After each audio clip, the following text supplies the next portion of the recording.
মুসলমানেরা আসলে এতটা ফকিরও নয়, এতটা গরিবও নয় যে সরকারের কাছ থেকে নিয়েই আপনাকে প্রাথমিক বিদ্যালয় চালাতে হবে। এমনিতেই তো প্রাথমিক বিদ্যালয়ে ছাত্র থাকে না, সবাই খুঁজে বেড়ায় কোথায় মাদ্রাসা আছে, কোথায় ইসলামিক স্কুল আছে, সেখানে সন্তানকে ভর্তি করবে। তো এই সরকারের এই উদ্যোগ যদি বাস্তবায়নে বাধা দিয়ে সফল হওয়া সম্ভব না হয়, যদিও সফল হওয়া উচিত, তাহলে আমি মনে করি যে একজন মুসলমানেরও প্রাথমিক বিদ্যালয়ে সন্তান পাঠানো জায়েজ হবে না, হারাম হবে। এবং পরিপূর্ণরূপে প্রাথমিক বিদ্যালয় বয়কট করে ভিক্ষা করে হলো প্রাথমিক বিদ্যালয়ের পাশে আর একটা ইবতেদায়ী মাদ্রাসা তৈরি করা, যেখানে বাংলা, ইংরেজি, আরবি সবই উন্নত মানের শিক্ষা হবে। এই যখন আপনি প্যারালাল দাঁড়িয়ে যেতে পারবেন যে যত স্কুল আছে তত মাদ্রাসা, তখন স্থায়ী পূর্ণাঙ্গ বিপ্লব বেশি দিন লাগবে না। আপনি 5 বছরে প্রত্যেক স্কুলের পাশে একটা করে মাদ্রাসা তৈরি করেন, পরের 5 বছরে তার পরিবর্তন দেখতে পাবেন। এখন যতটুকু পরিবর্তন দেখছেন এর চেয়ে ম্যাস পরিবর্তন দেখতে পাবেন, যে এই বিপ্লব কেউ কন্ট্রোল করতে পারবে না। তো এটা সুদূর প্রসারী চিন্তা থেকে এটা যার যেখানে যেভাবে সম্ভব, হ্যাঁ আমরা প্রথমত এটার প্রতিবাদ জানাই যেন বাস্তবায়ন না হয়, এবং চেষ্টা করি বক্তব্য দিয়ে, লেখনির মাধ্যমে, ঠিক আছে, রাস্তায় মানববন্ধনের মাধ্যমে, যার যেভাবে সম্ভব সবার নিজ নিজ জায়গা থেকে। যদি এটা বাস্তবায়নে আটকানো না যায় তাহলে ওই সুদূর প্রসারী পরিকল্পনায় আগাতে হবে যে আগামী বছরের জানুয়ারি থেকে যদি মানুষের নিজস্বভাবে, যদি মানুষ শক্তিশালীভাবে সিদ্ধান্ত নিয়ে নেয় যে না, ওই স্কুল কলেজে আমি আমার সন্তানকে পড়াবোই না যেখানে গানের শিক্ষা বাধ্যতামূলক, এবং এটা মুসলমানের জন্য জায়েজ হবে না, হারাম হবে। কেননা এটা আল্লাহ সুবহানাহু ওয়া তাআলার একটা বিধানকে প্রকাশ্যে লঙ্ঘন করা, এবং প্রকাশ্যে লঙ্ঘন হারাম, এবং এইটার সাথে সাপোর্ট দেওয়া কখনোই উচিত হবে না। তো সেই জায়গা থেকে এইটা একটা বক্তব্যের অংশ আপনাদের সাথে জরুরি কথা ছিল। এমনকি আমরা যদি দাবি করি যে অধিকাংশ মানুষই মুখে ঈমান আনয়ন করেছে ঠিকই, কিন্তু তাদের অন্তর ঈমান আনেনি, এবং তাদের অন্তর ঈমান না আনার কারণে তারা মুনাফিক অবস্থায় জীবন যাপন করছে, তাহলে এটি ভুল হবে না। আমরা সবাই মুখে হয়তো বলছি আমানতু বিল্লাহি ওয়া মালাইকাতিহি ওয়া কুতুবিহি ওয়া রাসূলিহি, যে আমরা আল্লাহর উপর ঈমান আনি, তার ফেরেশতার উপর ঈমান আনি, পরকাল হবে তার উপর ঈমান আনি, কিন্তু বাস্তবে আমরা আসলেই বিশ্বাস করি কিনা যে আমাদের 2 কাঁধে 2 জন ফেরেশতা আছে, অথবা ফেরেশতা পৃথিবীতে অস্তিত্বমান একটি প্রাণী, এটা আমরা বাস্তবে রিয়েল লাইফ আমাদের বিশ্বাসের মাত্রা কতটুকু সেটা আমরা নিজেরা যাচাই করলে বুঝতে পারব। ঠিক পরকালের প্রতি আমাদের বিশ্বাসের মাত্রা কতটুকু সেটিও আমরা যাচাই করলে বুঝতে পারব। অথচ ইসলামের মূল ভিত্তি দাঁড়িয়ে আছে এই বিষয়গুলোর প্রতি ইয়াকিন রাখার উপর। আইনাল ইয়াকিন, ইলমাল ইয়াকিন এমন একটা স্তর, যে স্তরটা যদি উদাহরণ দিয়ে বলি যে আজ থেকে 50 বা 100 বছর আগে যখন ভিডিও ফোন বা মোবাইল কিছুই ছিল না, তখন গ্রামের একটা মানুষ ঢাকার কথা শুনেছে, অথবা বাংলাদেশের কোনো একটা মানুষ লন্ডন বা মক্কার কথা শুনেছে, কিন্তু সে নিজে মক্কা বা লন্ডন বা ঢাকা দেখেনি। আর আরেকজন নিজে মক্কায় গিয়ে, ঢাকায় গিয়ে, লন্ডনে গিয়ে ঘুরে এসেছে। 2 জনের বিশ্বাসের মধ্যে যে পার্থক্য, আমরা জানি যে হ্যাঁ আগুনে পুড়লে কষ্ট লাগে, আর একজন আগুনে পুড়েছে। 2 জনের অনুভূতির যে পার্থক্য, ইয়াকিনের স্তরটা হচ্ছে সচক্ষে দেখা, সচক্ষে অনুভব করার স্তরের বিশ্বাস। তো আল্লাহ সুবহানাহু ওয়া তাআলা মানুষের ঈমান চেয়েছেন অদৃশ্যের বিষয়ের উপর এই লেভেলে যেন মানুষ দেখেছে। আল ঈমান বিল গায়ব, অদৃশ্যের উপর বিশ্বাস, আল ইয়াকিন ওয়া ইউকিনুন, আর তারা এটার উপর ইয়াকিন রাখে যেন তারা দেখেছে। এই জন্য আল্লাহ সুবহানাহু ওয়া তাআলা পবিত্র কোরআনে কিয়ামতের বর্ণনার ক্ষেত্রে বহু জায়গায় পাস্ট টেন্স, অতীতবাচক সেন্টেন্স আল্লাহ সুবহানাহু ওয়া তাআলা ব্যবহার করেছেন। আল্লাহ সুবহানাহু ওয়া তাআলা বলেননি যে কিয়ামত হবে, হচ্ছে, তিনি বলেছেন কিয়ামত হয়ে গেছে। যেমন আজকে আপনি দাওয়া সেন্টারে আসবেন, আর আপনি দাওয়া সেন্টারে চলে এসেছেন। আসবেন বললে যে কোনো কারণে মিস হয়েও যেতে পারে, নাও আসতে পারে, সুতরাং ওই কথার ভরসা নাই। আপনি ঢাকা বিশ্ববিদ্যালয়ে ভর্তি হবেন, চেষ্টা করছেন, এটার কোনো ভরসা নাই, আসলেও পারবেন কি পারবেন না আল্লাহ ভালো জানেন। কিন্তু আপনি ঢাকা বিশ্ববিদ্যালয়ে ভর্তি হয়ে গেছেন, এটা অনেক বড় সত্য কথা, যে আমি এখন ঢাকা ইউনিভার্সিটি স্টুডেন্ট, আমি দাওয়া সেন্টারে চলে এসেছি, এটা অনেক বড় সত্য কথা। তো আল্লাহ সুবহানাহু ওয়া তাআলা বলছেন কিয়ামত হয়ে গেছে। তথা মানুষ যেন তাদের মৃত্যুকে অতীত কল্পনা করে, ফিউচার নয়। আমরা সবাই এখন চিন্তা করতেছি যে আমরা একদিন মারা যাব, এই চিন্তাটাই তো ভুল।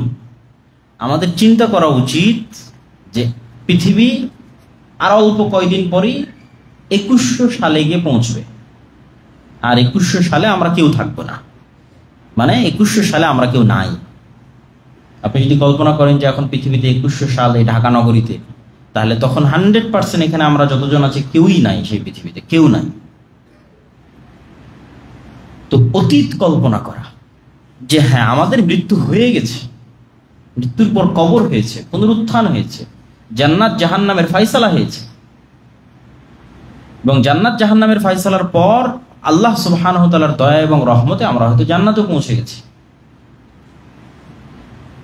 জাহান্নামীদের আফসোসের কথা আমি বলতেছি না। জান্নাতে যাওয়ার পর ধরেন আল্লাহ সুবহানাহু ওয়া তাআলার দয়ায় আমরা সর্বনিম্ন স্তরের একটা জান্নাত পেয়েছি, এবং সর্বনিম্ন স্তরের জান্নাত এই পৃথিবীর এবং এই আসমানের চাইতেও বড় হতে পারে, তথা পুরো একটা পৃথিবী আপনাকে দিয়ে দেওয়া হয়েছে। আপনার বাড়ি এবং আপনার রাজত্ব ওই ছোট্ট 10 ফিট বাই 12 ফিট ঘরের মধ্যে নয়, অথবা 1-2 বিঘা জায়গার উপর নয়, এই পুরো পৃথিবীর উপর, এবং আপনি সর্বনিম্ন স্তরে আছেন জান্নাতের। তো জান্নাতে যাওয়ার পর আপনার উপরে তাকালে আরো উঁচু স্তরের যে সমস্ত জান্নাত আছে এবং ওই সমস্ত জান্নাতে যে সমস্ত জান্নাতীরা আছে তাদের ফ্যাসিলিটি এবং আপনার ফ্যাসিলিটির মধ্যে যে পার্থক্য দেখবেন, এই পার্থক্যের উপর যে আফসোস তৈরি হবে। দুনিয়ায় ফ্যাসিলিটির পার্থক্যের সাথে পরকালের ফ্যাসিলিটির পার্থক্য আসমান এবং জমিন পার্থক্য। যেমন দুনিয়াতে আপনি বিমানে ইকোনমি ক্লাসে সফর করেন আর বিজনেস ক্লাসে সফর করেন, পার্থক্য আছে। আপনি নন এসি বাসে যান, এসি বাসে যান, পার্থক্য আছে। আপনি 3 স্টার হোটেলে ওঠেন, আবাসিক 5 স্টার হোটেলে ওঠেন, পার্থক্য আছে। আপনি গুলশান বনানীতে একটা বড় ফ্ল্যাট নিলেন আর মিরপুর 10-এ একটা ফ্ল্যাট নিলেন, ছোটখাটো, পার্থক্য আছে, সার্ভিসে পার্থক্য আছে। তো আমরা আমাদের স্বাভাবিক জীবনে সার্ভিসের যে পার্থক্য দেখি, স্ট্যাটাসের যে পার্থক্য দেখি, এইটার চাইতে পরকালে যখন পার্থক্য দেখবো এটা অনেক ব্যাপক এবং বড় পার্থক্য। ফলত একজন নিম্ন স্তরের জান্নাতির চাইতে একজন উঁচু স্তরের জান্নাতির যে পার্থক্য তৈরি হবে, এটা অনেক ব্যাপক এবং বড় পার্থক্য, এবং খুব ভালোভাবে অনুভব করা যাবে এবং বোঝা যাবে। এবং সেই পার্থক্যের যদি একটা উদাহরণ বলি, যে আমরা যদি নিম্ন স্তরের জান্নাতে আছি, হয়তো সেখানে মাসে বছরে আল্লাহ সুবহানাহু ওয়া তাআলাকে দেখা যায় না, বছরকে বছর পার হয়ে যাচ্ছে, হয়তো কয়েক শত বছর পার হয়ে গেছে, কয়েক হাজার বছর পার হয়ে গেছে, কিন্তু নিম্ন স্তরের জান্নাতে আমরা আল্লাহ সুবহানাহু ওয়া তাআলাকে দেখতে পাচ্ছি না। আর আমাদের চেয়ে উঁচু স্তরের জান্নাতে যারা আছে তারা হয়তো কেউ প্রতিদিন, কেউ হয়তো প্রতি সপ্তাহে, কেউ হয়তো প্রতি মাসে, তাদের লেভেল অনুযায়ী, জান্নাতের স্তর অনুযায়ী তারা আল্লাহ সুবহানাহু ওয়া তাআলাকে দেখতে পাচ্ছে। তখন এই ফ্যাসিলিটির পার্থক্যের কারণে, শুধু একটা ফ্যাসিলিটি যেটা আল্লাহ সুবহানাহু ওয়া তাআলাকে দেখতে পাওয়া এবং না পাওয়া, এই ফ্যাসিলিটির পার্থক্যের কারণে যে আফসোস তৈরি হবে, তখন মানুষ শুধু ওই আফসোসের কারণে আফসোস করবে যে দুনিয়াতে যদি আরেকটু আমি আল্লাহ সুবহানাহু ওয়া তাআলার ইবাদত করতাম, দুনিয়াতে যদি আরেকটু আল্লাহ সুবহানাহু ওয়া তাআলার জিকির করতাম। তো এই যে এইভাবে পাস্ট কল্পনা করা, এই পুরো বিষয়টাকে আপনি অতীত কল্পনা করলে আপনি পৃথিবীর রিয়ালিটিটা বুঝতে পারবেন এবং আপনার জীবনে কি কি ধরনের সিদ্ধান্ত নেওয়া উচিত সেটা বুঝতে পারবেন। কিন্তু আমরা এই পুরো বিষয়গুলোকে সবসময় ফিউচার কল্পনা করি। তো ইয়াকিনের বিশ্বাসটা হচ্ছে, ইয়াকিনের লেভেলের স্তরটা হচ্ছে যেন এগুলো সব ঘটে গেছে এবং এগুলোর সব স্বাদ আস্বাদন আমরা করে ফেলেছি, ওই লেভেলে আমাদের বিশ্বাসটা নিয়ে যাওয়া। তো ইমানের অনেকগুলো স্তরের উপর আমরা আলোচনা করতে পারি, তার মধ্যে 2টা স্তরের উপর আলোচনা করা খুবই জরুরি। একটা হচ্ছে পরকালের স্তর এবং আরেকটা হচ্ছে ফেরেশতা, ফেরেশতাদের প্রতি বিশ্বাস। তো আজকের সংক্ষিপ্ত বক্তব্যে শুধুমাত্র ফেরেশতাদের উপর বিশ্বাস স্থাপনের সংক্ষিপ্ত কিছু কথা আপনাদের সামনে তুলে ধরব। আল্লাহ সুবহানাহু ওয়া তাআলা মানুষকে সৃষ্টি করার পর সর্বপ্রথম আরেক মানুষের সাথে পরিচিত করাননি। যেমন আমরা এই পৃথিবীতে জন্মের পর আরেক মানুষের সাথে সর্বপ্রথম দেখা হয়, না হয় আমার বাবার সাথে দেখা হয়, না আমার মায়ের সাথে দেখা হয়, যেহেতু মায়ের পেট থেকে বের হয়েছে তো মায়ের সাথে দেখা হয়, তারপর ভাই বোনের সাথে, তারপর আত্মীয় স্বজন, চাচা মামা ফুপু খালা, এবং একটা পার্সোনাল মেন্টাল কানেকশনের কারণে মানুষের মধ্যেই আমরা বড় হই। কিন্তু প্রথম মানুষকে যখন আল্লাহ সৃষ্টি করেছেন তখন তার আরেক মানুষের সাথে সাক্ষাৎ হয়, তার প্রথম সাক্ষাৎ হয়েছে ফেরেশতা এবং শয়তানের সাথে, আদম আলাইহিস সালামের, ফেরেশতা এবং জিনের সাথে। কিন্তু কালের পরিক্রমায় এই দুটো প্রাণীর কথাই মানুষ ভুলে গেছে। মানুষের এই বস্তুবাদী এবং বিজ্ঞান ভিত্তিক জগতে এই বিশ্বাসটাই মানুষের নাই যে পৃথিবীতে ফেরেশতা আছে, যেটা আমাদের ইমানের দ্বিতীয় নম্বরে আল্লাহ সুবহানাহু ওয়া তাআলা প্রবেশ করেছেন, যে আমানতু বিল্লাহি ওয়া মালাইকাতিহি। তো ইয়াকিনের লেভেলে যখন আপনার ইমান যাবে, তখন যখন আপনি ফেরেশতাকে দেখতে পাচ্ছেন, সবসময় ফেরেশতার সাথে হাঁটছেন, উঠছেন, বসছেন, তাহলে আপনি ইয়াকিনের লেভেলে আছেন। আর না হলে আপনি আসলে আছেন মুমিন কিন্তু মুনাফিক, মুখে উচ্চারণ করেছেন আমি ঈমান আনয়ন করেছি আমানতু বিল্লাহি ওয়া মালাইকাতিহি, কিন্তু আপনার অন্তর বিশ্বাস করে না, তাই এটাই তো মুনাফিকি। এই জন্য ফেরেশতাদের অস্তিত্বের রিয়ালিটি এবং আরেক যে প্রাণীর সাথে আল্লাহ সুবহানাহু ওয়া তাআলা আদম আলাইহিস সালামের পরিচয় করালেন, ইবলিস এবং তার সেনাবাহিনী, শয়তানের অস্তিত্বের রিয়ালিটি, এই দুটো অস্তিত্বকে মানুষ যতটা বাস্তব মনে করতে পারবে, এই পৃথিবীর গেম, যে খেলার মধ্যে মানুষ আছে, এই খেলা মানুষের জন্য বোঝা তত সহজ হবে। আর খেলা বুঝলেই খেলায় জিতা যায়। 4 মারলে কি হবে, ছক্কা মারলে কি হবে, কিভাবে রান নিতে হবে, যদি সিস্টেম আপনি না জানেন তাহলে আপনি ক্রিকেট খেলা বুঝতে পারবেন না। ঠিক ফুটবল খেলার মধ্যে যখন আছেন, কোন দিকে মারলে আউট হবে, কোন দিক দিলে গোল হবে, কখন হ্যান্ড হবে, কখন ফাউল হবে, যদি না বোঝেন তাহলে আপনি ফুটবল খেলতে পারবেন না। তো আপনি যে পৃথিবীর একটা খেলার মধ্যে আছেন, এটার সিস্টেমটা যখন বুঝে যাবেন, তখন আপনি একটু হলো ফাইট দিতে পারবেন ভালো খেলোয়াড় হওয়ার জন্য। আর যখন আপনি এটা সম্পর্কে অজ্ঞ, তখন তো আপনি খেলতেই পারবেন না। তাহলে যখন আমাদের আদি পিতাকে প্রথম পরিচয় করানো হয়েছে শয়তানের সাথে এবং ফেরেশতার সাথে, এবং একজনকে বন্ধু হিসেবে তুলে ধরা হয়েছে, আর একজনকে শত্রু বানিয়ে দেওয়া হয়েছে। আল্লাহ সুবহানাহু ওয়া তাআলা এভাবেই নিজামটাকে, এই পৃথিবীর সিস্টেমটাকে আল্লাহ সুবহানাহু ওয়া তাআলা এভাবেই ডেভেলপ করেছে। আদম আলাইহিস সালামের সামনে সিজদার জন্য আদেশ দেওয়া হলো, ফেরেশতারা আদেশ শুনলো, ইবলিস আদেশ শুনলো না, এবং ইবলিসের সাথে মানুষের শত্রুতা তখন থেকে শুরু হয়ে গেল, এবং ফেরেশতার সাথে মানুষের বন্ধুত্বও তখন থেকে শুরু হলো। এবং রাসূলুল্লাহ সাল্লাল্লাহু আলাইহি ওয়াসাল্লামও বলছেন যে প্রত্যেক আদম সন্তানের সাথে কারিনান, সব সময় দুইজন বন্ধু থাকে। কিন্তু এটা আমরা রিয়েল লাইফে এই বিশ্বাসটা আমরা রাখি না, ইয়াকিন নাই এই কথাটার উপর, যে আল্লাহর নবীর এই বাক্যের উপর ইয়াকিন নাই যে আমার সাথে সব সময় আমি একা না, বরং আমরা তিনজন, একজন আমি নিজে, আরেকজন আমার সাথে আমার ফেরেশতা বন্ধু, আর একজন আমার সাথে আমার শয়তান বন্ধু। এটা হাদিস, এটা সত্য। রাসূল সাল্লাল্লাহু আলাইহি ওয়াসাল্লামকে জিজ্ঞেস করা যে আপনার সাথেও? জি, আমার সাথেও, তবে আমার শয়তান আত্মসমর্পণ করেছে, তথা আমার নিজের নাফসের উপর আমার কন্ট্রোল ক্ষমতা এত বেশি যে আমার উপর আর শয়তানের প্রভাব কাজ করে না, কিন্তু আমার সাথেও একজন শয়তান আছে এবং একজন ফেরেশতা আছে।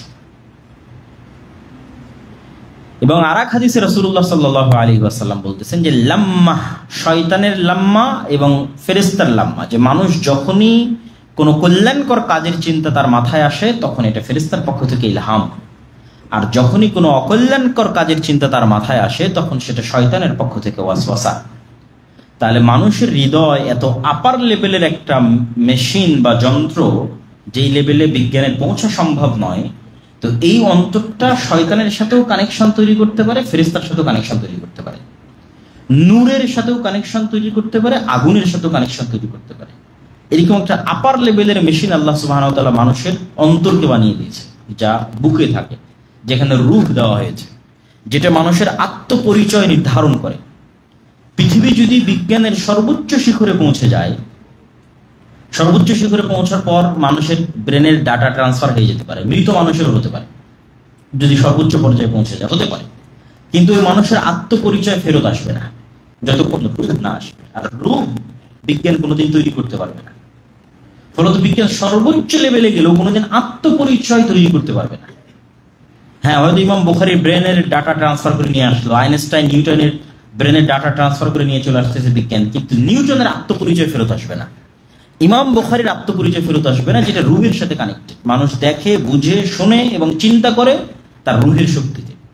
এইটাই হচ্ছে আপার লেভেলের একটা মেশিন আল্লাহ সুবহানাহু ওয়া তাআলা মানুষের হৃদয়ের মধ্যে, বুকের মধ্যে দিয়ে দিয়েছেন, যার নাম দিয়েছেন আল্লাহ কলব, যা অতি দ্রুত পরিবর্তনশীল। কলব অতি দ্রুত পরিবর্তনশীল, প্রতি মুহূর্তে হয় ফেরেশতার সাথে, না হয় শয়তানের সাথে, হয় ফেরেশতার সাথে, না হয় শয়তানের সাথে, কখনো এর স্পর্শ, না হলে কখনো আর স্পর্শ। এবং ফেরেশতা এবং শয়তানের এই অস্তিত্ব যদি আমরা বাস্তবে অনুভব করতে চাই, বাস্তবে বুঝতে চাই, তাহলে দুইটা উদাহরণ আপনাদের জন্য কাজে লাগবে এবং পরীক্ষাও করে দেখতে পারেন যে আমরা রিয়েল লাইফে ফিল করতে চাই যে হ্যাঁ আমার সাথে শয়তান আছে, এবং ইন রিয়েল লাইফ আমরা ফিল করতে চাই যে হ্যাঁ আমার সাথে ফেরেশতা আছে। অতি শক্তিশালী প্রস্তুতি নিয়ে শুরু করার পরেও আপনি দেখবেন যে আপনার অজান্তে কখন আপনার হৃদয় দুনিয়াবি কোনো চিন্তায় ব্যস্ত হয়ে গেছে। আমি বলতেছি আবারও, আপনার অজান্তে, কেন আপনি তো ফুল প্রস্তুতি নিয়ে সালাতে ঢুকেছেন যে আজকের সালাতে আমি আল্লাহ সুবহানাহু ওয়া তাআলা ছাড়া আর কাউকে এখানে সম্পৃক্ত হতে দিব না। এটা কত আপার লেভেলের মেশিন হৃদয়, যে আপনার নিয়ন্ত্রণের বাইরে চলে গিয়ে শয়তান তাকে অন্য চিন্তায় লাগিয়ে দিবে। তখন আপনি ফিল করবেন যে না, আসলে এটার উপর আমি যে ধারণা করতেছি এটার উপর আমার নিজের কন্ট্রোল আছে, একমাত্র এটা নয়। আমিও সিদ্ধান্ত নিতে পারি, ফাইনাল সিদ্ধান্ত আমারই নেওয়ার অধিকার আছে, কিন্তু আমার অন্তরে ভিন্ন চিন্তা দেওয়ার এবং ভিন্ন পথে পরিচালিত করারও সক্ষমতা একজনের আছে, সে হচ্ছে শয়তান, যে আমার এত প্রস্তুতির পরেও আমাকে অন্য চিন্তায় লাগিয়ে দিতে পারে। এই একটা পৃথিবীতে শয়তানের অস্তিত্ব বোঝার জন্য যথেষ্ট। আরো অসংখ্য উদাহরণ আছে। যখন আপনি একবার বিশ্বাস করবেন যে হ্যাঁ পৃথিবীতে শয়তান আছে এবং সে আপনার ডিসিশন গ্রহণে মুদাখালাহ, ইন্টারফেয়ার করতে পারে, মানে আপনার মনের চিন্তায় ইন্টারফেয়ার করার ক্ষমতা রাখে, তখনই আপনি সজাগ হবেন। মানে গেম যেহেতু বুঝে গেছেন, তখন আপনি সজাগ হবেন যে আমার মাথায় প্রত্যেক যে চিন্তা আসতেছে এটা আমার না, অথবা আমাকে একটু থেমে সিদ্ধান্ত নিতে হবে।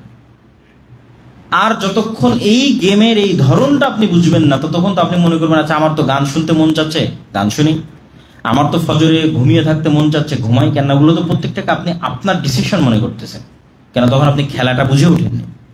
আর যখন আপনি একবার বুঝে উঠবেন যে না এখানে আমার ডিসিশনে ইন্টারফেয়ার করার মতো কেউ আছে, তখন আপনি ঘুমান, কিন্তু এটা মনে করে ঘুমান যে আপনাকে ঘুমানোর জন্য প্ররোচনা দিচ্ছে একজন থার্ড পার্টি, হি ইজ শয়তান, যে এক্সিস্ট করে পৃথিবীতে। এইটা মনে করার পর ঘুমালে অন্তত ফাইটটা হবে, মানে প্রতিনিয়ত আপনি চেষ্টা করবেন যে না আমি শয়তানের কথা শুনবো না। যতক্ষণ এই নলেজটা আপনার কাছে না থাকবে, ততক্ষণ আপনি তো শয়তানের পরিপূর্ণ গোলাম এবং দাস। প্রত্যেকটা কাজকে নিজের কাজ মনে করে আপনি করে ফেলে দিচ্ছেন। মানুষের গীবত করতেছেন, অপবাদ দিচ্ছেন, সময় নষ্ট করতেছেন, ঘুরছেন ফিরছেন, হারাম ইনকাম করছেন, কেন প্রত্যেকটা আপনার মন চাচ্ছে। কিন্তু এটা যে আপনার মনের চাওয়া না, এখানে থার্ড পার্টি যে আপনার মনে অস্বস্থা দিচ্ছে সেটা তো আপনি জানেন না, যে আপনার শত্রু। ঠিক শয়তান, ফেরেশতা আছে সেটা বুঝবেন কিভাবে? ফেরেশতার অস্তিত্ব বোঝার জন্য আরেকটা টেস্ট, সেটা হচ্ছে আপনি যেমন 2 রাকাত সালাতের জন্য ব্যাপক প্রস্তুতি নিলেন, ঠিক তেমনি আপনি যদি পূর্ণ সিদ্ধান্ত নেন যে আগামীকাল ফজরে আমাকে উঠতেই হবে, অলসতার সিদ্ধান্ত নয়, নামকা অস্তে সিদ্ধান্ত নয়, ঠিক আগামীকাল ফজরে যদি আপনার কোথাও বিদেশ যাওয়ার বিমান থাকে তখন যেমন সিদ্ধান্ত নেন, আগামীকাল ফজরে যদি আপনার কোনো হলে পরীক্ষা থাকে তখন যেমন সিদ্ধান্ত নেন যে না পরীক্ষা মিস হওয়া যাবে না, রাইট টাইম আমাকে উঠতে হবে, বিমান মিস হওয়া যাবে না, ট্রেন মিস হওয়া যাবে না, ঠিক ওই লেভেলের ডিসিশন যখন আপনি নিয়ে ফেলবেন যে আগামীকাল আমার ফজরের সালাত মিস হওয়া যাবে না, উঠতে হবে, তাহলে আপনার পৃথিবীর কোনো অ্যালার্মের প্রয়োজন নাই, কোথাও অ্যালার্ম দিতে হবে না, কিচ্ছু দিতে হবে না। এখানে পৃথিবীতে হাজার হাজার লক্ষ লক্ষ ফেরেশতা আছে আপনাকে সহযোগিতা করার জন্য।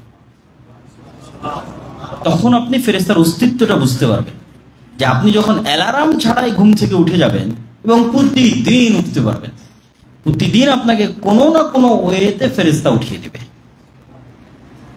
আপনার নিয়তের কারণে সে হেল্প করবে, সহযোগিতা করবে, যে সে চায় যে আপনি ফজরের সালাতটা আদায় করেন, তখন সে আপনাকে হেল্প করবে। হয় আপনার বাচ্চা কেঁদে উঠবে, না হয় কারেন্ট চলে যাবে, না হয় বাতাসে জানলায় আঘাত লাগবে, কোনো না কোনো একটা ওয়ে ব্যবহার করে সে আপনাকে ফজরের সময় উঠিয়ে দেবে। তখন আপনি বুঝবেন যে না, এই পৃথিবীতে আরেকটা থার্ড প্রাণীর অস্তিত্ব আছে যারা সবসময় আমাদের হেল্পের জন্য আমাদের আশেপাশে আছে, যারা আমাদের হেল্প করতে চায়, সহযোগিতা করতে চায়, কিন্তু আমরা বুঝতে পারি না, যাদের সাথে আমাদের হৃদয়ের কানেকশন হয়। তো ফেরেশতা এবং শয়তান এই দুটো পৃথিবীর পরস্পর বিরোধী শক্তি, তথা কোথাও যদি শয়তান থাকে তাহলে সেখানে রহমত এবং বরকতের ফেরেশতা থাকবে না, এবং কোথাও যদি রহমত এবং বরকতের ফেরেশতা থাকে তাহলে সেখানে শয়তান থাকবে না। এবং রাসূলুল্লাহ সাল্লাল্লাহু আলাইহি ওয়াসাল্লামের হাদিসগুলো সেগুলোর প্রমাণ বহন করে। রাসূলুল্লাহ সাল্লাল্লাহু আলাইহি ওয়াসাল্লামের হাদিসগুলো যদি আমরা সামনে রাখি, যেমন কোনো বাড়িতে যদি কুকুর থাকে তাহলে সে বাড়িতে ফেরেশতা প্রবেশ করবে না। কোনো বাড়িতে যদি ছবি মূর্তি থাকে তাহলে সে বাড়িতে ফেরেশতা প্রবেশ করবে না। ঠিক তেমনি আপনি যদি কোনো বাড়িতে প্রবেশ করার সময় সালাম দেন তাহলে সেখান থেকে শয়তান পালিয়ে যাবে। ঠিক আপনি খাওয়ার সময় যদি বিসমিল্লাহ বলেন তাহলে সেখান থেকে শয়তান পালিয়ে যাবে। তাহলে এই প্রত্যেকটা ইসলামের শুরু থেকে নিয়ে শেষ পর্যন্ত দৈনন্দিন লাইফে প্রত্যেক ধাপে যতগুলো জিকির দেওয়া আছে, প্রত্যেকটা জিকির শয়তানের বিরুদ্ধে কাজ করার জন্য, এবং শয়তানের বিরুদ্ধে কাজের মাধ্যমে আপনি সেখানে অ্যাক্সেস দিবেন ফেরেশতাকে। যেমন আমরা ওয়াইফাই এর অ্যাক্সেস দিচ্ছি, ঠিক আছে, অদৃশ্য, অথচ পাসওয়ার্ড দিলে মানুষ কানেক্ট হয়ে যাচ্ছে, বোঝা যাচ্ছে না। এইরকম অদৃশ্য অ্যাক্সেস লাভ করে ফেরেশতারা এবং শয়তানেরা আমাদের আশেপাশে, আমাদের হৃদয়ের আশেপাশে, আমাদের বাড়ির আশেপাশে, আমাদের সমাজের আশেপাশে। সেই অ্যাক্সেসটা আমরাই নির্ধারণ করি। তো যেমন আপনি যদি কোরআনের সাথে থাকেন তাহলে অবশ্যই সেখানে রহমত এবং বরকতের ফেরেশতা আসবে। অসংখ্য হাদিস আছে। উসাইদ বিন হুদাইর রাদিয়াল্লাহু তাআলা আনহু একদিন কোরআন তেলাওয়াত করছেন, তো আকাশ মেঘাচ্ছন্ন হয়ে গেছে তার উপরে, এবং তার ঘোড়া লাফাচ্ছে, এবং তার শুয়ে থাকা বাচ্চা আঘাতের আশঙ্কায় তিনি এরকম কেন অস্থিতিশীল পরিবেশ, এই জন্য তিনি কোরআন তেলাওয়াত থামিয়ে দিলেন। সব থেমে গেল। আবার কিছুক্ষণ পর আবার কোরআন তেলাওয়াত শুরু করলেন, আবার একই অবস্থা।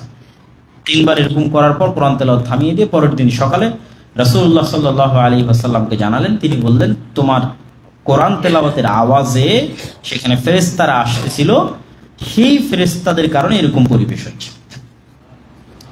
এবং এইটা কিন্তু বিজ্ঞান দ্বারা প্রমাণ করা অস্বাভাবিক নয়। কিভাবে, কোন সেন্সে বিজ্ঞান দ্বারা প্রমাণ করা অস্বাভাবিক নয় সেটাও বলে আজকের এই বক্তব্যের এই অংশ শেষ করি। দ্বিতীয় আর একটা অংশে কিছু জরুরি কথা আছে, সেই অংশে যাবো ইনশাআল্লাহ। এই ইমানের এই আলোচনাগুলো আসলে আরো লম্বা এবং আরো ব্যাপক এবং আরো বিস্তারিত হওয়া উচিত, এবং করাও যাবে ইনশাআল্লাহ সময় সাপেক্ষে।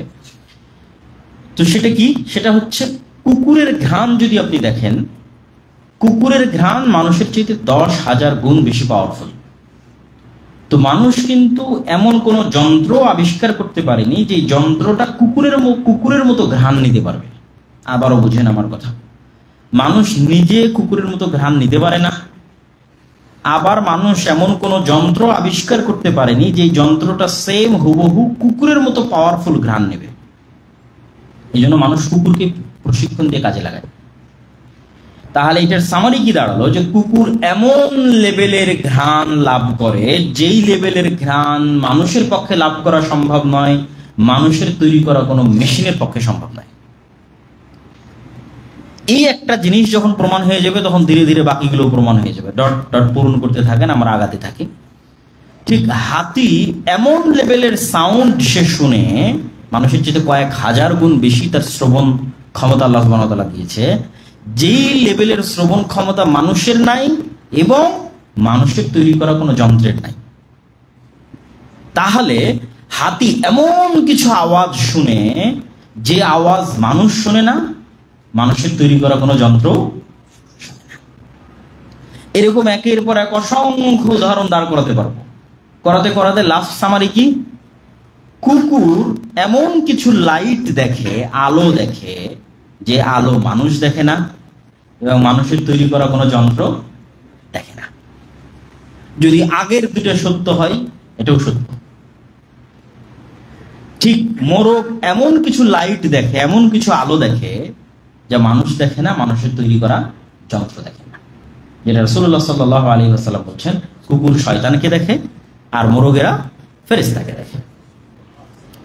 তাহলে there is one kind of light exist করে in this world, এমন এক প্রকারের লাইট এই পৃথিবীতে এক্সিস্ট করে যেই লেভেলের লাইট দেখার সক্ষমতা মানুষের নাই, মানুষের তৈরি করা যন্ত্রের নাই। কেন? আগেরটা প্রমাণিত। আগেরটা কুকুর যেই লেভেলের ঘ্রাণ নেয়, সেই লেভেলের ঘ্রাণ নেওয়ার সক্ষমতা মানুষের নাই, মানুষের তৈরি যন্ত্রের নাই। এবং এরকম অসংখ্য উদাহরণ দাঁড় করানো যাবে। তাহলে পৃথিবীতে অস্তিত্বশীল সবকিছুই মানুষ জেনে গেছে, আর সবকিছুই মানুষের বিজ্ঞান এবং যন্ত্র জেনে গেছে, এটা নয়, এটা ভুয়া কথা। তাহলে শয়তান এবং ফেরেশতার অস্তিত্ব পৃথিবীতে আছে, এবং তাদেরকে আমাদেরই পৃথিবীর কোনো না কোনো প্রাণী দেখে তাদের অস্বাভাবিক কার্যক্রম থেকে, যেটা আমরা বুঝতে পারি। যেমন ওই সাহাবী ঘোড়ার অস্বাভাবিক লাফালাফি দেখে অবশ্যই সেই ঘোড়া কিছু দেখছিল, আকাশে মেঘ জমা হচ্ছিল। তো ঠিক তেমনি আপনিও দেখবেন যখন আজান হবে তখন কুকুরের অস্বাভাবিক কার্যক্রম, সে অন্য সময়ের চেয়ে ওই সময় প্রচুর পরিমাণে ঘেউ ঘেউ করতেছে, চিৎকার করতেছে। এই অস্বাভাবিক কার্যক্রমের কোনো ব্যাখ্যা নেই। সকালবেলা যখন মোরগেরা ডাকে, কেননা দুইটা শিফটে ফেরেশতাদের সবচেয়ে বেশি আনাগোনা হয় পৃথিবীতে, একটা হচ্ছে ফজরের সময়, একটা হচ্ছে আসরের সময়। কেন এই দুই শিফটে তাদের দায়িত্ব পরিবর্তন হয়, ফলত যারা দায়িত্ব পালন করতেছিল তারা উপরে উঠতে থাকে, যারা নতুন দায়িত্ব প্রাপ্ত হয় তারা নিচে আসতে থাকে।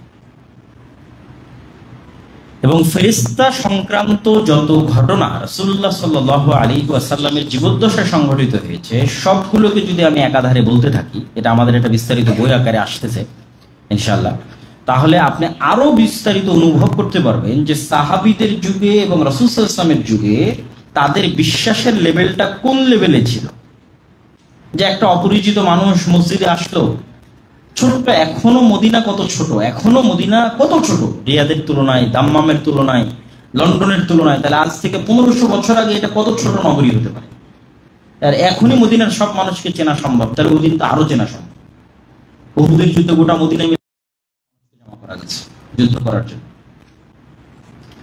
তাহলে এত সবাই বলতেছে না আমরা এই লোককে চিনি না, বাহির থেকে এসেছে, তার সফরের কোনো আলামত নাই। এটা আজকের সফর যে বিমানে সফর করবে, বিজনেস ক্লাসে সফর করবে, এসিতে সফর করবে, এটা 100 বছর আগের সফর, মরুভূমির সফর, এটা ভয়ঙ্কর সফর। তাহলে মানুষটাকে চিনে না এবং তার সফরের আলামত নাই। প্রশ্ন উত্তর জিজ্ঞেস শেষে যখন ফেরত যাচ্ছে তখন রাসূল সাল্লাল্লাহু আলাইহি ওয়াসাল্লাম বলছে, জানো কে এসেছিল? বলে না, আল্লাহ এবং আল্লাহ রাসূল ভালো জানেন। বলে জিবরাইল এসেছিল। তাহলে তাদের বিশ্বাসের লেভেলটা যে এই পৃথিবীতে ফেরেশতা আছে এবং ফেরেশতা অস্তিত্বশীল এবং আমাদের আশেপাশে উঠা বসা করে, এই বিশ্বাসটা তাদের কোন লেভেলে থাকতে পারে। এবং সেটার তুলনায় যদি আপনি আমাদের বিশ্বাসের লেভেলটা তুলনা করেন যে আমরা কোন অবস্থায় আছি সেই বিশ্বাসের জায়গায়। এই জন্য অদৃশ্যের উপর বিশ্বাস আল্লাহ সুবহানাহু ওয়া তাআলার শক্তি এবং ক্ষমতার উপর বিশ্বাসকে দৃঢ় করে। এবং আল্লাহ সুবহানাহু ওয়া তাআলার শক্তি এবং ক্ষমতার উপর বিশ্বাস দৃঢ় হলেই আপনি তবে মুসলমানের যে প্রকৃত শক্তি বিজয়ের জন্য, সেই শক্তিটা তখন আপনি অর্জন করবেন। যে শিক্ষা আল্লাহ সুবহানাহু ওয়া তাআলা মুসা আলাইহিস সালাতু ওয়াস সালামকে দিয়েছিলেন। ফিরআউনের তুলনায় মুসা আলাইহিস সালাতু ওয়াস সালাম যত দুর্বল ছিলেন, আজকের মুসলমানেরা আজকের পাশ্চাত্য বিশ্বের তুলনায় অথবা আজকের ইসরায়েল বা যারা বিরোধী শক্তি আছে তাদের তুলনায় অত দুর্বল নয়। ফিরআউনের শক্তি সামর্থ্যের তুলনায় মুসা আলাইহিস সালাতু ওয়াস সালাম যত দুর্বল ছিলেন। তাহলে মুসা আলাইহিস সালাতু ওয়াস সালামের শক্তি কি ছিল? মুসা আলাইহিস সালাতু ওয়াস সালামকে আল্লাহ সুবহানাহু ওয়া তাআলা শিক্ষা দিয়েছিলেন যে তোমরা বাস্তবে যা চোখে দেখো এগুলো কিছুই না। কিভাবে শিক্ষা দিয়েছিলেন? ইনস্ট্যান্ট তার হাতের লাঠিকে আল্লাহ বাস্তবে সাপ পরিণত করে দিয়েছে। তো জাদুকরেরাও সিজদা করার পিছনে কারণ এটাই ছিল, জাদুকরেরাও তো তাদের দড়ি, তাদের লাঠিকে সাপ বানিয়ে দিয়েছিল। কিন্তু বড় বিষয় না, লাঠি সাপ হয়ে গেল, দড়ি সাপ হয়ে গেল। তো জাদুকরেরা সিজদা করলো কেন? জাদুকরেরা সিজদায় পড়ে গেল এই কারণে যে জাদুকরেরা দেখতেছে যে তাদের লাঠি, তাদের দড়ি সাপ হয়ে গেছে, এটা জাদুর সাপ, আর মুসার লাঠি সাপ হয়ে গেছে, এটা বাস্তব সাপ হয়ে গেছে। ঠিক আমরা যেমন বাস্তব একটা অজগর সাপ দেখি, বাস্তব একটা গহমা সাপ দেখি, যার রূহ আছে, প্রাণ আছে, যে খেতে পারে, যার বিষ আছে, ঠিক আছে, এই বাস্তব সাপে পরিণত হয়ে গেছে। আমাদের জাদুর সাপগুলো তো বাস্তব সাপ হয় না, এইটা তো অসম্ভব। এটা পৃথিবী এখন পর্যন্ত কারো পক্ষে সম্ভব না যে আপনি একটা বাস্তব কাঠকে এখন এই কাঠ বাস্তব সাপে পরিণত হয়ে যাবে। জাদুর সাপ নয়, রিয়েল লাইফের সাপে পরিণত, অসম্ভব। কিন্তু এইটার মাধ্যমে আল্লাহ সুবহানাহু ওয়া তাআলা মুসা আলাইহিস সালাতু ওয়াস সালামকে শিখিয়েছেন আল্লাহ চাইলে যা কিছু করতে পারে। যিনি তোমার হাতের লাঠিকে সাপ বানিয়ে দিয়েছে, ইনি মহাসমুদ্রের মধ্যে তোমার জন্য রাস্তাও তৈরি করতে পারে। যদিও এটা মুসা আলাইহিস সালাম জানতেন না যে মহাসমুদ্রের মধ্যে আমার জন্য রাস্তা তৈরি হবে, কিন্তু ওই বিশ্বাসটা আল্লাহ তৈরি করে দিয়েছিলেন যে তিনি তোমার জন্য যা ইচ্ছা তাই করতে পারেন। তাহলে এই পৃথিবীর কোনো কিছু আল্লাহ সুবহানাহু ওয়া তাআলার কাছে কিছুই নয়, কিন্তু ওই লেভেলের বিশ্বাস, ওই লেভেলের ইয়াকিন, ওই লেভেলের কানেকশন গায়েবের সাথে মুসলমানদের নাই। মানে আজকের যুগের মুসলমানদের নাই, আমাদের নাই। এটা হচ্ছে আমাদের সবচেয়ে বড় দুর্বলতা। শক্তি সামর্থ্যের দুর্বলতা নয় যে আমাদের শক্তি নাই, সামর্থ্য নাই, টাকা নাই, পয়সা নেই, এটা নয়। ওই লেভেলের ইমান নাই, যে লেভেলের ইমান আবু বকরের ছিল, ওমরের ছিল, উসমানের ছিল, আলীর ছিল, মুহাম্মদ সাল্লাল্লাহু আলাইহি ওয়াসাল্লামের ছিল। ওই স্তরের বিশ্বাস নাই, ওই স্তরের ইয়াকিন নাই গায়েবের উপর। এবং আমরা যদি প্রতিটা বিষয়কেই যদি টুকটাক বিজ্ঞানের আলোকে দেখার চেষ্টা করি, তাহলে অসম্ভব নয় এতটুকু প্রমাণ করা সম্ভব। সম্ভব এটা প্রমাণ করা পরে, কিন্তু অসম্ভব নয় এটা প্রমাণ করা সম্ভব। যেমন বিজ্ঞান কি বলছে, প্রত্যেকটা সৃষ্টিজীবের একটা আর একটার সাথে অসংখ্য ডিএনএ কমন আছে। পৃথিবীর প্রত্যেকটা সৃষ্টিজীবের একটা আর একটার সাথে ডিএনএ কমন।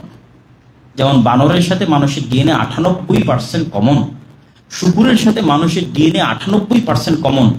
মানে আল্লাহ সুবহানাহু ওয়া তাআলা শুধু 2% চেঞ্জ করে দেওয়ার কারণে মানুষ হয়েছে, বানর হয়েছে। Only for 2% changing. শুধু 2% পরিবর্তনের কারণে শুকুর হয়েছে, মানুষ হয়েছে। আপনারা যেমন প্রোগ্রামিং, ডেভেলপিং, কোডিং, যে একই মোবাইলের মধ্যে বাটন চাপ দিলে যাচ্ছে, মেসেজ যাচ্ছে, জাস্ট কোডিং এর ডিফারেন্সের কারণে। কোডিংটা কোন সিস্টেমে সাজানো হয়েছে তার কারণে ওয়েবসাইটের আউটলুকিং ডিফারেন্স হয়ে যাচ্ছে, আপনার মোবাইলের আউটলুকিং ডিফারেন্স হয়ে যাচ্ছে। তো এইটা মানুষের জন্য যেমন সহজ যে আপনি এক কোডকে একটু স্টাইল চেঞ্জ করে দিয়ে আরেক ফাংশন অন করে দিচ্ছেন, আর একটা কোড চেঞ্জ করে দিয়ে আরেকটা ফাংশন অন করে দিচ্ছেন, তো আল্লাহ সুবহানাহু ওয়া তাআলার জন্য এটা তার চেয়ে হাজার লক্ষ বেহিসাব ইন্নাল্লাহ আলা কুল্লি শাইইন আরো সহজ। যে মানুষকে আল্লাহ এখনই বানর বানিয়ে দিবে, এই দেওয়ালকে আল্লাহ সুবহানাহু ওয়া তাআলা এখনই সাপ বানিয়ে দিবে, ঠিক আছে, সাপকে এখনই কাঠ বানিয়ে দিবে, জাস্ট সামান্য ডিএনএ এবং প্রোগ্রামিং কোডিং চেঞ্জের মাধ্যমে, অনেক কিছুই না। এই জ্ঞানে আল্লাহ সুবহানাহু ওয়া তাআলা মুসা আলাইহিস সালাতু ওয়াস সালামকে দিয়েছিলেন, কিন্তু ওই লেভেলের বিশ্বাস এবং ইয়াকিন আমাদের নাই। তো আল্লাহ সুবহানাহু ওয়া তাআলা আমাদের সকলকে আমাদের বিশ্বাসের জায়গাটা মজবুত করার কোরআন অধ্যয়নের মাধ্যমে আল্লাহ সুবহানাহু ওয়া তাআলা দেখবেন যে গায়েবের যে আলোচনাগুলো, এগুলো দিয়ে কোরআন পরিপূর্ণ। দুনিয়ার আলোচনায় কোরআন পরিপূর্ণ নয়। গায়েব যা চোখে দেখা যায় না, জান্নাত কেমন, জাহান্নাম কেমন, মৃত্যু হবে, পরকাল হবে, আসমান জমিন ভেঙে যাবে, সমুদ্র উথাল পাথাল হবে, এই যে যত পরকাল গায়েব কেন্দ্রিক আলোচনাগুলো কোরআন পরিপূর্ণ হয়ে আছে। আল্লাহ সুবহানাহু ওয়া তাআলার শক্তি, আল্লাহ সুবহানাহু ওয়া তাআলার ক্ষমতা, এই কোরআনও যদি রেগুলার আমরা পড়তে থাকি, তাহলে এই জিনিসগুলোর সাথে, এই শিক্ষাগুলোর সাথে আমরা কানেক্টেড হতে পারবো, যেটা ইসলামের মূল ভিত্তি। যেটা যত পরিমাণ বৃদ্ধি পাবে তত পরিমাণ পৃথিবী আপনার কাছে তুচ্ছ হবে, পৃথিবীর শক্তি সামর্থ্য আপনার কাছে তুচ্ছ হবে, এবং আপনিও তখন বিশ্বাস করবেন যে ফেরেশতারা যদি লা হাওলা ওয়ালা কুওয়াতা ইল্লা বিল্লাহ বলে আল্লাহ সুবহানাহু ওয়া তাআলার আরশ বহন করতে পারে, আরশ বহন করার মতো এত ভারী কাজ ফেরেশতাদের জন্য যদি লা হাওলা ওয়ালা কুওয়াতা ইল্লা বিল্লাহ জিকিরের মাধ্যমে সহজ হয়, যে আল্লাহর শক্তি, আল্লাহর সামর্থ্য ছাড়া পৃথিবীতে কোনো শক্তি, কোনো সামর্থ্য নাই, তাহলে আপনিও বিশ্বাস করবেন যে হ্যাঁ, বাংলাদেশে বসে লা হাওলা ওয়ালা কুওয়াতা ইল্লা বিল্লাহ এটার বিশ্বাস অন্তরে কঠোরভাবে যদি কেউ প্রথিত করতে পারে, তাহলে বাংলাদেশে বসে পুরো বিশ্ব বিজয় করা সম্ভব। কিছুই না, পুরো বিশ্ব কিছুই না। লা হাওলা ওয়ালা কুওয়াতা ইল্লা বিল্লাহ, কেন না আল্লাহ নাফি করে দিচ্ছে যে আসলে আল্লাহর শক্তি ছাড়া কারো কোনো শক্তি নাই, জিরো। লা হাওলা নেই, নাফি, এবং নাকেরার উপর নাফি হচ্ছে লা হাওলা ওয়ালা কুওয়াতা। পৃথিবীর কারো কোনো শক্তি নেই, সবার শক্তি সমান জিরো, সবার পাওয়ার সমান জিরো, ইল্লা বিল্লাহ, তবে আল্লাহর ক্ষমতা ছাড়া। তো ওইভাবে মানুষকে আল্লাহ সুবহানাহু ওয়া তাআলাকে চিনতে হবে, গায়েবকে চিনতে হবে, গায়েবের বিষয়গুলো, অদৃশ্যের বিষয়গুলো জানতে হবে, এবং আল্লাহ সুবহানাহু ওয়া তাআলার সাথে সম্পর্ক এবং আল্লাহ সুবহানাহু ওয়া তাআলার সাথে যোগাযোগ, কানেকশন, যেটার এই যে সালাত, এই যে কোরআন, এগুলো সেই যোগাযোগের মাধ্যম। আল্লাহ সুবহানাহু ওয়া তাআলার সাথে মানুষের সম্পর্ক তৈরি করার, আল্লাহ সুবহানাহু ওয়া তাআলার সাহায্য পাওয়ার, এগুলো একটা মাধ্যম। এই জন্য ভয়ঙ্কর যুদ্ধের সময় সালাত বাতিল নাই, কেননা আপনি তো শক্তি দিয়ে যুদ্ধ করবেন, তো আসল শক্তি তো ওইটাই যখন আল্লাহ আপনাকে সাহায্য করবে। তাহলে আপনার এটা দুনিয়াবি সেন্সে এটা আসলে অবাস্তব যে এখন আমি যুদ্ধ করতেছি, যুদ্ধ অফ করে দিয়ে এক দলকে যুদ্ধের জন্য লাগিয়ে আরেক দলকে সালাতে দাঁড় করাতে হবে, আবার ওই দলের যখন সালাত শেষ হবে তখন তারা এসে যুদ্ধ করবে, আর এক দল সালাত আদায় করবে, মানে সালাত বাদ যাবে না। তো যখন আপনি বুঝবেন যে আসল শক্তি তো আসলে এই তরবারি নয়, আসল শক্তি তো এই লাঠি নয়, এই ধনুক নয়, বম নয়, রাইফেল নয়, আসল শক্তি তো ওখান থেকে আসবে, সালাতের মাধ্যমে আল্লাহর সাহায্য থেকে আসবে, তখন আপনি কানেক্ট করতে পারবেন যে কেন যুদ্ধের মাঠে আসলে সালাত বাদ নাই, বরং সালাত আদায় করতে হবে। কেন আসল শক্তি তো আল্লাহ সুবহানাহু ওয়া তাআলার শক্তি, আল্লাহ সুবহানাহু ওয়া তাআলার ক্ষমতা। আল্লাহ সুবহানাহু ওয়া তাআলা আমাদের ঈমানকে বাড়ার, অদৃশ্যকে জানার এবং অদৃশ্যের প্রতি ঈমান আনয়নের ইয়াকিন লেভেলে যেন দেখেছি সেই লেভেলে যেন অতীত কল্পনা করতে পারি, যে হ্যাঁ আমার মৃত্যু হয়ে গেছে, পৃথিবী ধ্বংস হয়ে গেছে, জান্নাত জাহান্নামের ফায়সালা হয়ে গেছে, এখন আমি কোথায় আছি। সেই কল্পনা করে যেন আমাদের জীবন পরিচালনা করে আল্লাহ সুবহানাহু ওয়া তাআলা আমাদের তৌফিক দান করে। আল্লাহ আমিন। বক্তব্যের দ্বিতীয় অংশে জরুরি কয়েকটা কথা, সেটা হচ্ছে আমরা দুঃখজনক হলেও সত্য যে আমাদের দেশে আমরা দেখছি যে বাংলাদেশের অবস্থা এমন হয়েছে যে ওই যে আল্লাহর শক্তি এবং সামর্থ্যের কথা এই জন্য আগে বলে নিলাম, যে একজনের ভয় দেখিয়ে আর এক জঘন্য এবং নিকৃষ্ট জগতে নিয়ে যাওয়ার প্রচেষ্টা।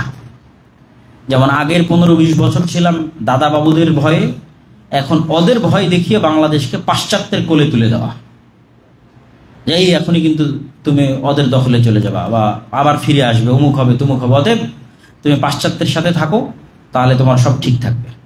এটা হচ্ছে বিশ্বাসগত দুর্বলতার কারণে মুসলমানদের এই অবস্থা, যে না একবার আমাকে ওর সহযোগিতা নিয়ে চলতে হবে আর একবার এর সহযোগিতা নিয়ে চলতে হবে।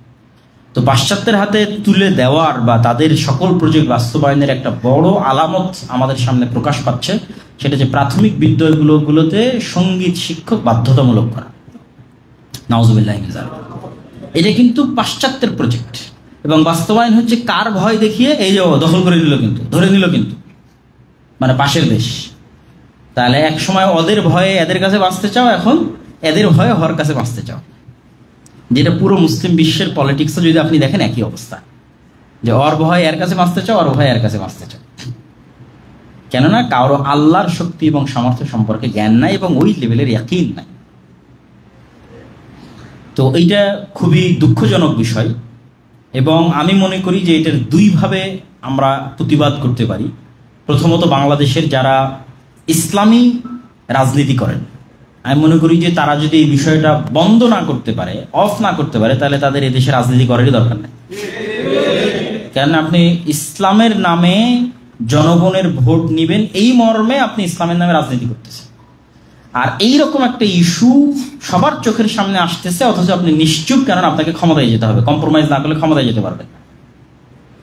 তো ক্ষমতায় যাওয়ার কম্প্রোমাইজের কারণে আপনি এখন চুপ আছেন, তাহলে ইসলামের নামে রাজনীতি করা আপনার জন্য বৈধ নয়। যদি এই ইস্যুতে আপনি কথা বলতে এবং থামাতে না পারেন। আর দ্বিতীয়ত, আমি সবসময় আমার ব্যক্তিগত চিন্তায় সুদূর প্রসারী পরিকল্পনার কথা বলি, যে 1 দিনের 2 দিনের 5 বছরের 3 বছরের জন্য পরিবর্তন, এটার চাইতে সুদূর প্রসারী পরিবর্তনের কথা বলি। এবং সুদূর প্রসারী পরিবর্তনের জন্য স্বতন্ত্রতা, যারা ঈমান এবং আমল অনুযায়ী চলতে চায় তাদের স্বতন্ত্রতা, তাদের ছায়া সকল বিষয়ে তৈরি হওয়া চলমান রাষ্ট্রের বাইরেও এটা খুব জরুরি।